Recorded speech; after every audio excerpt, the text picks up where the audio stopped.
सुरू आहे. आमच्या इथं आनंद लोकनाट्य यायचं, तिच्यात काळूबाळू असायचे, झाडीमुळे तुम्हाला माहित असेल कदाचित. आणि काळूबाळूचा खेळ सगळ्या लोकांना मजा वाटायची. पण आमच्या इथल्या काळूबाळूच्या खेळानं आमच्या जिल्ह्याला किळस वाटायला लागली. किळस परिस्थिती अशी आहे, इतक्या खालच्या लेवलला हे इकडचे दोन आमदार एकमेकावर चिखलफेक करायले की आम्हाला आमच्या जिल्ह्याची लाज वाटायली की मी हिंगोलीचा आहे आणि दुसरीकडे हसा येतो.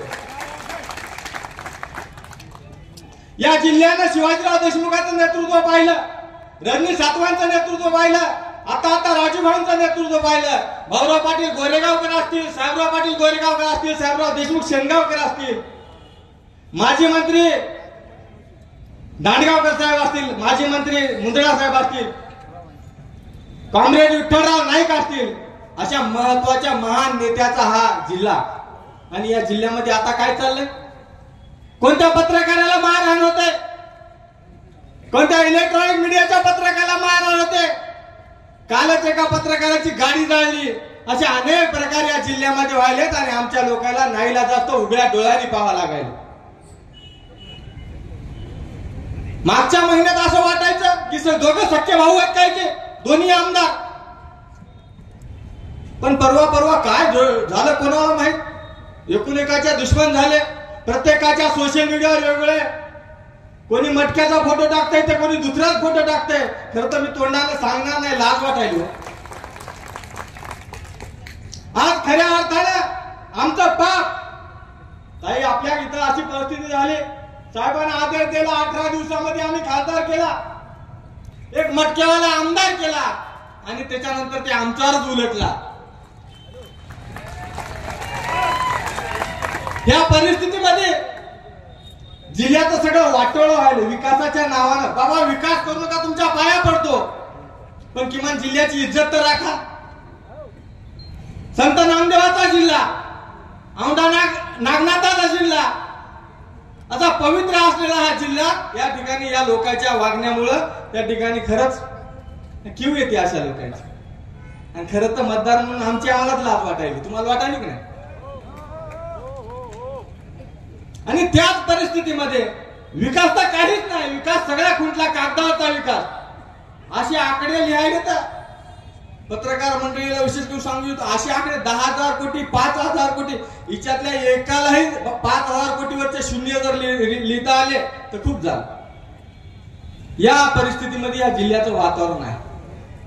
पण मित्र, घाबरण्याचं कारण नाही.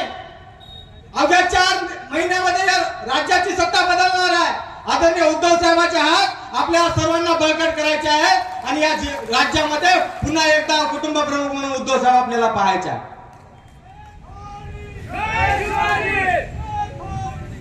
खासदाराची ती परिस्थिती अशी आहे. आता पुन्हा सुरू झालं.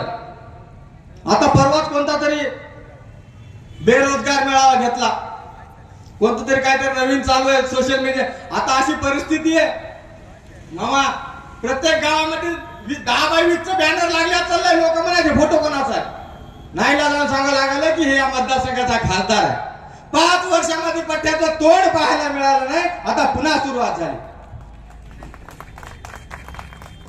भारतीय जनता पार्टीचं सांगायचं झालं तर भावी खासदार 20 आहेत, भावी आमदार 32 आहेत, भावी जिल्हाध्यक्ष किती आहेत त्याला माहित. आणि प्रत्येक जण आपली आपली फाट टाकून राहिलं. कोणी मध्य प्रदेशाने आले, कोणी नांदेड मधून आले, कोणी दिल्लीहून आले. आणि प्रत्येकाला वाटायला की आम्ही खासदार होतो. नाही होत, भ्रमात राहू नका. या वर्षी पुन्हा एकदा शिवसेनेचा उद्धव बाळासाहेब ठाकरे यांचाच खासदार या मतदारसंघात होणार आहे. आणि त्या अनुषंगाने आपल्या सगळ्या तयारीला लागायचंय. खरं तर आदरणीय उद्धव साहेबांची सभा आपण यशस्वी करून दाखवली. आज सुषमातांची सभा या ठिकाणी एवढ्या मोठ्या संख्येने आपण उपलब्ध आहात. भर उन्हाचा कडाका, मरणाचा घाम सुटालाय. या परिस्थितीत सुद्धा आपण सगळेजण आदरणीय उद्धव साहेबांचे हात बळकट करण्यासाठी या ठिकाणी उपस्थित झाला आहात. ताई, आपल्याबद्दल भरभरून प्रेम या मराठवाड्यात आहे. तुम्ही पाहत असाल, गेले 3 दिवस झाले तुम्ही मराठवाड्यात आलात आणि या मराठवाड्याच्या लोकांना वाटायला आमची कोणीतरी आली, आमच्या हक्काचं कोणीतरी आलं. मी तुमच्याने शिवसैनिकांच्या मध्ये जास्त वेळ थांबणार नाही. पुन्हा एकदा आपल्याला विनंती करणार आहे, लोकसभेची तयारी करायची आणि विधानसभेची तयारी करायची. आणि त्या अनुषंगाने आपल्याला कामाला लागायचं. एवढंच बोलतो आणि थांबतो. जय हिंद, जय महाराष्ट्र.